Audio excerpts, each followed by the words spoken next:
Почитувани гледачи, добра вечер. Добре дојдовте во најновото издание на Трета порта, политички магазин, кој ви ги пренесува најактуелните политички случувања од изминатата недела. И во оваа емисија најактуелна тема се политичките бомби од страна на опозицијата, оние материјали кои опозицијата веќе редовно ги изнесува на прес конференции и во кои се изнесуваат компрометирачки материјали за работата на владата. Во оваа седмица имавме две такви бомби на Заев. Едната беше за уривањето на објектот Космос на Фијат Цановски во 2011 година, а втората беше за работата на владата во однос на јавните финансии, во однос на буџетот, каде повторно ги слушавме, како што вели Заев, министрите за финансии Зоран Ставревски и министерката за внатрешни работи Гордана Јанкуловска. Јас верувам дека голем број од вас, почитувани гледачи, ги имате видено и слушнато овие снимки и дека знаете за што се работи. Тука ќе видиме голем дел од реакциите поврзани со оваа материја. Почнуваме со надпис на министерката Гордана Јанкуловска на незиниот Facebook профил, во која таа вели дека министрот за финансии по излегувањето на пресконференција по објавувањето на бомбите на Заев го замолкнал лидерот на опозицијата. Јанкуловска пишува: Ставревски го замолкна Заев.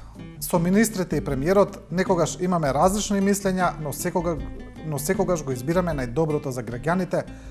И вели Јанкуловска, видете ја целата пресконференција, значи насловот е тој. Сега под написот на министерката има многу коментари, значи има различни, има поддршки, има коментари кои не се согласуваат со министерката и генерално со владата. Ние ќе видиме некои од тие. Еве, еден Facebook корисник напишал: кога планирате да се поднесете оставка или дали не сметате дека тоа до сега требаше да го направите? Па има еден ироничен коментар: да, и уште еден: оваа влада не се занимава со монтажи и разни креации. Оваа влада работи на проекти и програми кои се за доброто на граѓаните. Тоа е коментар која поддржува министерката Јанкуловска. А со оглед дека министерката Јанкуловска и министерот Ставревски се едни од најчестите протагонисти на снимките кои ги пушта лидерот на опозицијата Заев, за ова има и намногу реакции, како што самиот Заев кажа дека тие двајца се ги има најмногу на снимките за кои опозицијата вели дека се прислушувани од страна на безбедносните служби и дека до нив дошле токму од тие служби.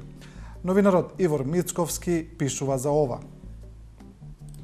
Она што можеше да се слуша на снимките, само да додадеме, е дека се користи еден прилично вулгарен јазик од страна на министерот Ставревски, како што вели опозицијата, и може да се слушнат многу навредливи зборови за колеги од владата, за градоначалници од локалната самоуправа, па дури и за премиерот.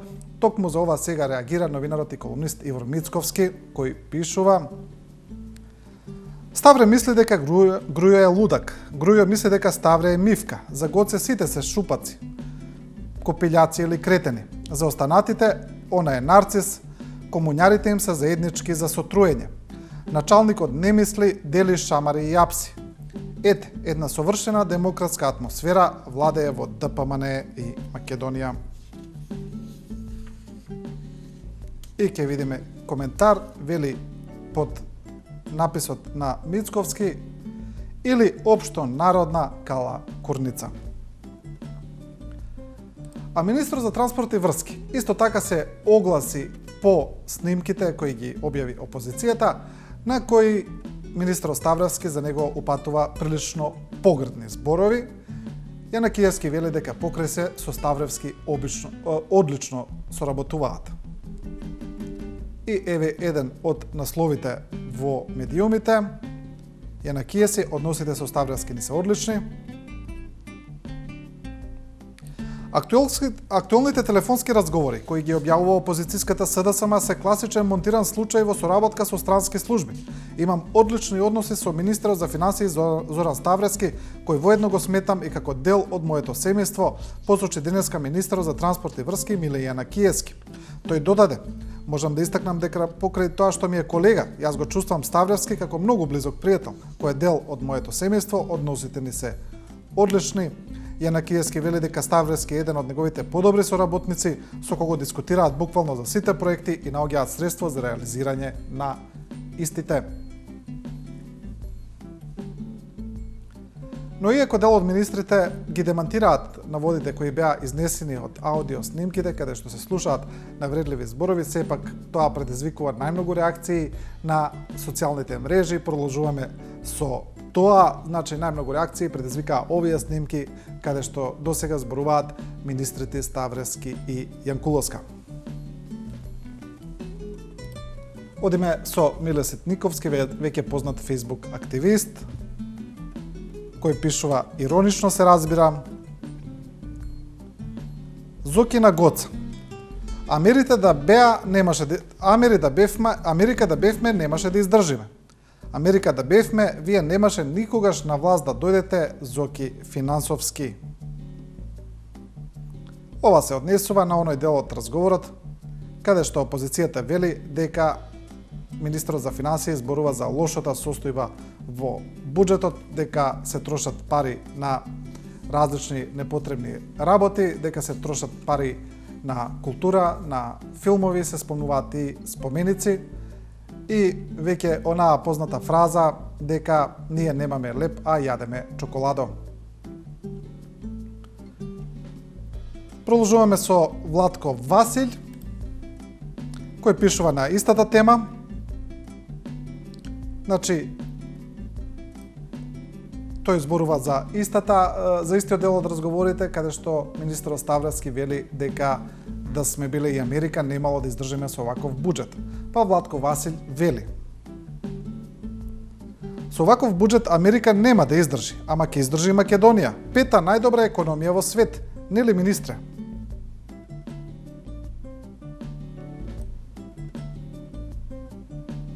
Ете го Владко Василј, кој веќе неговите постови, Facebook постови ги пренесуваат и други медиуми. Тој е еден од најактуелните корисници на социјални мрежи во Македонија, на Facebook и на Twitter. А еден од новинарите кои имавме прилика неколку пати да го слушнеме во телефонските снимки, тој е Драган Павловиќ Латас, уредникот на Сител телевизија. Тој сега повторно пишува колумна во која ја критикува опозицијата, која ги објавува неговите снимки. Латас вели нарикача, значи тоа е еден од неговите карактеристични кратки наслови кои ги пишува понеделнички и кои се состојат од еден збор.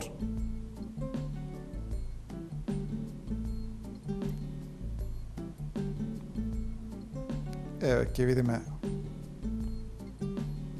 нешто, еден дел од колумната.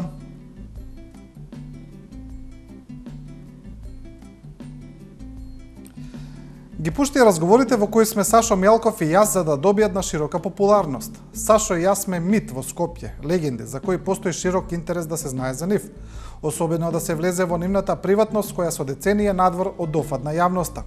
Океј, акцијата на Заев добина популарност преку нас, но како следеа другите разговори, интересот радикално паѓаше. И паѓа и понатаму. Едно е да се биде јавно интересно, а сосема друго да биде политички прифатено и поддржано од јавноста. Тоа го пишува Латас во неговата колумна Нарикача. А Јадранка Костова сега пишува еден хумористичен статус во однос на излагањето на министерот Ставревски за буџетот кој го слушнавме на снимките објавени од опозицијата. Јадранка Костова, инаку е главен и одговорен уредник на Фокус. Да знаев дека Ставревски толку пластично ја опишува владината политика како катастрофа, ем зборува за идиоти и забегани во власта. Ке му понудевме да биде колумнист на Фокус, наместо со горде да олајава. И еве некои од коментарите под постот на Костова. Еден корисник вели, им лежи муабетот. И Костова одговара, она дека Талески е криминалец или дека Коце поддржува матни работи. Во наводници, да бидам искрена, ќе ги цензурирав. Оти нели ќе ме осудеа за клевета. Значи, Костова тука зборува за бројните пресуди за клевета кои ги има добиено Фокус против јавни функционери, а најпознати се оние кои Фокус ги доби против шефот на УБК Сашо Мијалков, казните кои подоцна беа платени од страна на Солидарен фонд собран од новинарите. А лидерот на СДСМ објави и снимки за уривањето на објектот Фокус на Фијацановски во 2011 година. Опозицијата вели дека тие снимки помеѓу премиерот Груевски и министрот за транспорт и врски Миле Јанакиевски докажуваат дека уривањето е направено од политички мотиви, бидејќи Цановски тогаш ја поддржува опозицијата и телевизијата А1 пред низиното затворање. Сега ќе видиме една од реакциите за ова. Еве Насер Ходжа, поранешен офицер на Арама, на својот Facebook профил пишува: после оваа бомба, логично е да се постави прашањето до групата и кои се декларираа дека се бранители на Македонија.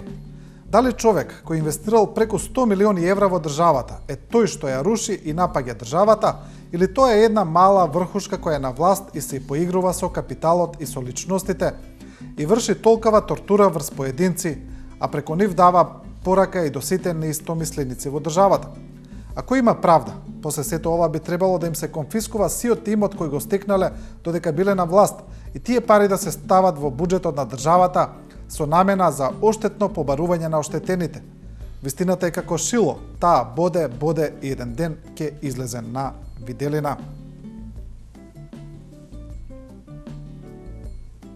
Тука Насер Ходжа завршува со оној познат цитат од премиерот Груевски искажан во собранието, кој веќе многу често се користи во јавноста. Продолжуваме со дел од колумните кои се посветени на оваа тематика. Значи, тука ги имаме оние редовни колумнисти кои пишуваат секоја недела. Имаме и едно излагање на поранешниот гувернер на Народната банка на Република Македонија Петар Гошев, кој зборува за темата која е објавена од страна на опозицијата за оно што го зборува министерот Ставревски за буџетот.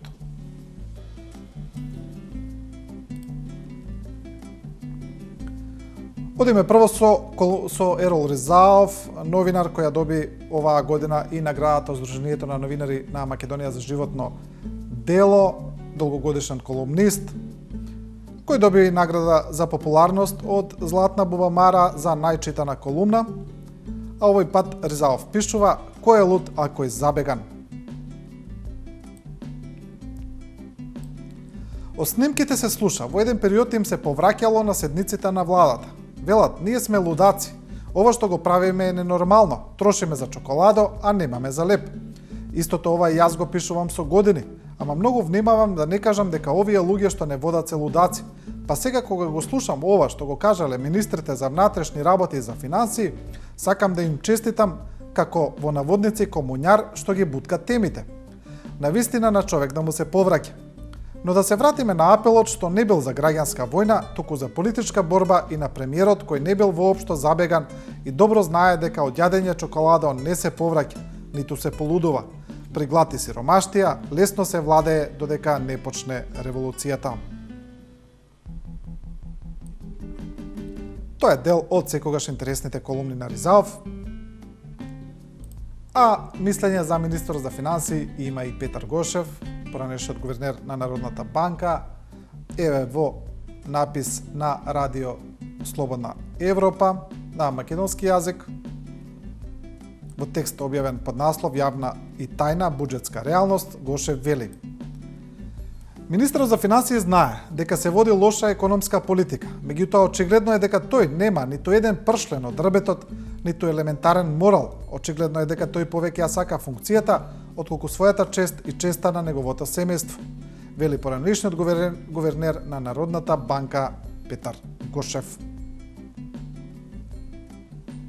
А новинарот Бранко Геровски во колумна открива дека според негови информации до лидерот на СДСМ се обратиле многу бизнисмени кои можеби мислеле дека ги има на снимките и кои побарале да не бидат пуштани, а за возврат понудиле и своја поддршка за опозицијата, значи парична поддршка. Геровски вели дека според него тоа не смеело да се случи.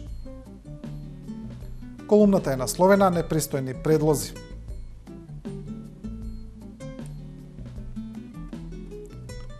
Од тие причини, целосно разоткривање на овие снимки е јавен интерес на граѓаните на Република Македонија.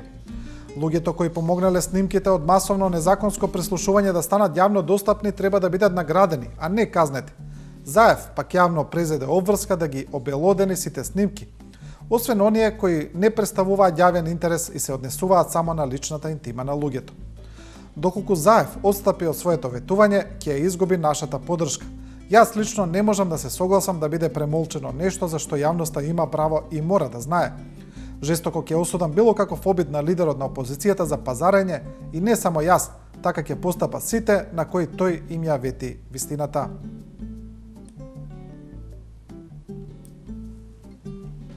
Тоа се непристојните предлози на Бранко Геровски, а продолжуваме со Ацо Кабранов од Либертас, кој вели "не си одиме, зврле ќе не брани", значи еден ироничен наслов во стилот на колумните на Кабранов, долгогодишен новинар.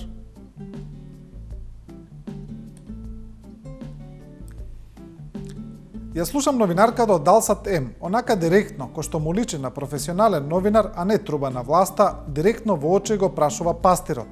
Ке се изјасните ли, ваш ли е гласот на снимките од бомбите?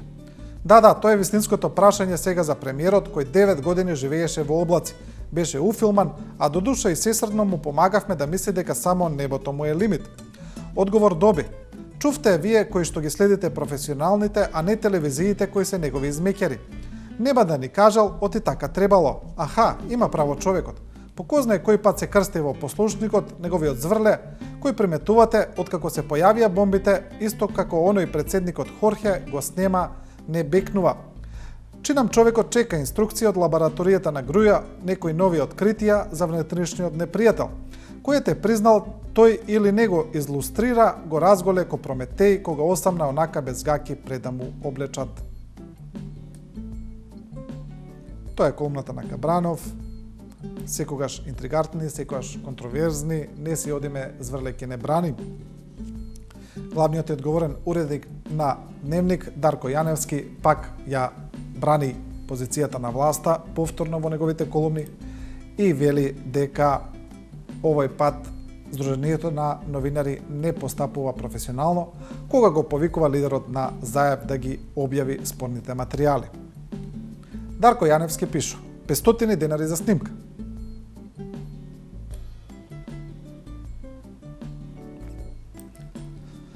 Така, Сдруженијето на новинари ќе може да одреди кога некои материјали што се содржина на кривично дело, неовластено прислушување и објавување ќе може да останат во рацете на тој што е осомничен за дело против државата.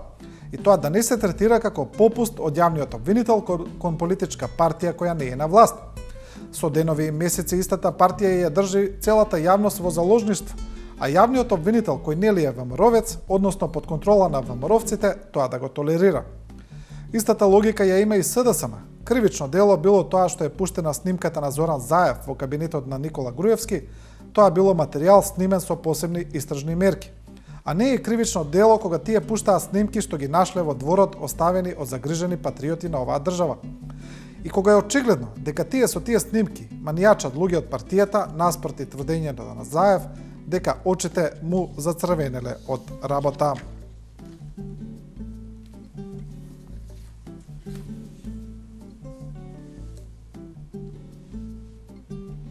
Тоа е колумната на Јаневски. Сега продолжуваме со оној хумористичен дел кој го има, рече се, во секоја трета порта, значи за тоа се грижат порталите како што е Коза Ностра, некогаш Паника Б, кои ги објавуваат оние пара вести кои треба да бидат смешни, кои личат на вистински, но не се. Овој пат се разбира сите тие смешни вести се посветени на случувањата околу бомбите на Заев.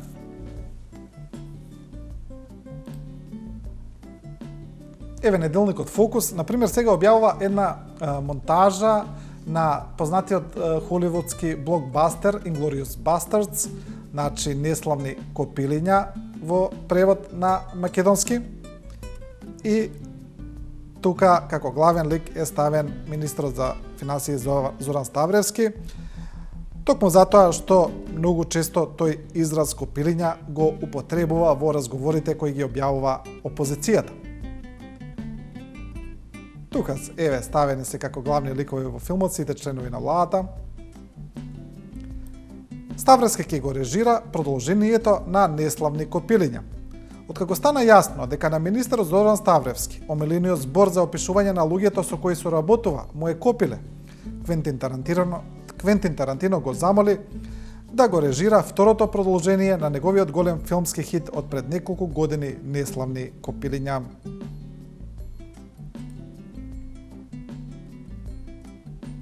Тоа е тој надпис.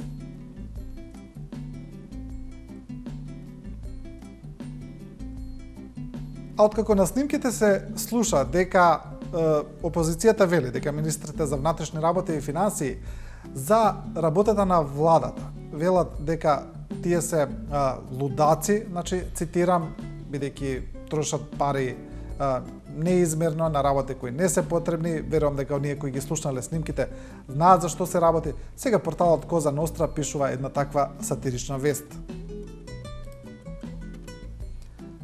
Сдружение на лудаци на Македонија. Се оградуваме од владата, ние не сме толку забегани. Со водрено соопштение поради политичката криза во земјава, доцна вечерва се огласи Сдруженијето на лудаци на Македонија. Изразуваме голема загриженост за последните случувања во нашата земја и ја искористуваме оваа прилика за целосно и недвосмислено да се оградиме од премиерот, министрите и сите останати лудаци од владата. Нашето здружение нема апсолутно никаква поврзаност со нив и не би сакале да бидеме ставани во таков контекст. Ние како здружение на лудаци работиме посветено на градење на нашиот имидж и не дозволуваме истиот да биде рушен од такви луѓе за какви слушнавме на снимките.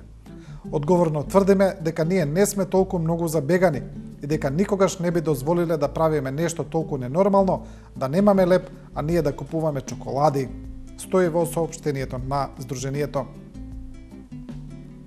Значи да повторам дека се работи за сатирична вест, за паравест, дека таа не е вистинска, за никој од гледачите да не помисли дека навистина постои Сдружение на лудаци на Македонија. На Facebook профилот на мајкати и таткоти, значи така се нарекува, еве една интересна фотографија која исто така се однесува на разговорите меѓу министрите Ставревски и Јанкуловска, кои најчесто се објавувани од опозицијата. За сега баба ми вели: "Абе внучко, оти оваа телефонска серија не ја даваат секој ден. Зошто прашуваш, бабо? Да видам дали Гоца и Зоки ќе се земат." Значи тука е искористен лајт мотив од еден стар виц, значи преработен според актуалните случувања. И ќе видиме уште еден пост посветен на оваа тема, значи на својот профил Урбаниот професор на Facebook пишува: "Во цела оваа калакурница за секаква осуда е однесувањето на лицето Ѓорѓе Иванов, по некоја случајност председател на Република Македонија. Неговото молчење и немање став за ниту едно важно прашање кое се случува во државата е најдобар пример кој треба да се забележи низ учебниците како не треба да се однесува еден председател на држава. Се срамам што ми беше професор, се срамам дека светот го знае како председател на Република Македонија." Тука го завршуваме веќе овој блог посветен на така наречените бомби на Зоран Заев и одиме со еден дел од останатите случувања, а тоа е дека законот го изгласа законот за полиција, според кој полицијата сега ќе може да употребува гумени куршуми. Значи во тој закон има и доста други елементи, но овој момент е најмногу забележан и од јавноста и на тоа има најмногу реакции. Еве ќе видиме првин самата вест. Значи гумените куршуми изгласани во собранието. Со 59 гласа за и со 3 против, собранието денеска го донесе законот за полиција. Според него полицијата доби законска основа да користи нови средства за присилба при растурање на насилни протести. Во иднина, полицијата ќе користи гумени куршуми, електрични парализатори и шок бомби ако протестантите што го нарушиле јавниот ред и мир се оглушат на повикот на полицискиот службеник да се разотидат.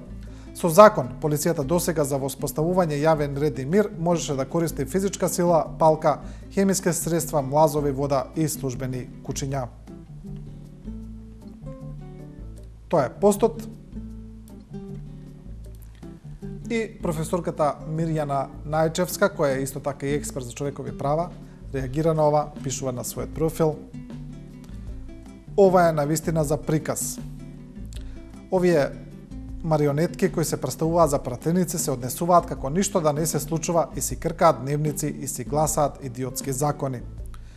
Мислам дека е време да ги извлечеме од фотелите и да ги изнесеме на улица за да видат што се случува во реалниот живот. Тоа е Facebook постот на професорката Најчевска и емисијата ќе ја завршиме со уште еден професор, тоа е Гордана Попсимонова, која вели да прашам овие гумени куршуми поевтини се, на наслики шпараат бе. Значи, професорката Попсимонова беше прилично активна и во професорскиот пленум и активно учествуваше во демонстрации, веројатно сега за тоа и пишува и за гумените куршуми. Почитувани, со ова ја завршуваме ова издание на Трета порта. Емисијата гледајте а секоја среда во 19 часот и 15 минути. Не заборавајте да не следите и на Facebook, таму е нашата страница Трета порта, можете да ставите лајкови, можете да ставите коментари. Еве јас ќе спомнам дека изминатата недела таму еден Facebook корисник ми остави коментар со критика за моето зборување дека некогаш наместо напис велам надпис. Еве јас го уважувам тоа, веројатно се работи за лапсус, за јазична грешка која се случува при волку многу зборување и благодарам на таа Facebook корисничка. Ја повикувам повторно да ме исправи доколку грешам некаде, а вас се повикувам да коментирате. Вашите коментари може да ги читаме во Трета порта. Не го заборавајте мотото на емисијата дека ние не ви кажуваме како да размислувате, туку ви ја прикажуваме големата слика. До тогаш останете и со програмата на 24 вести.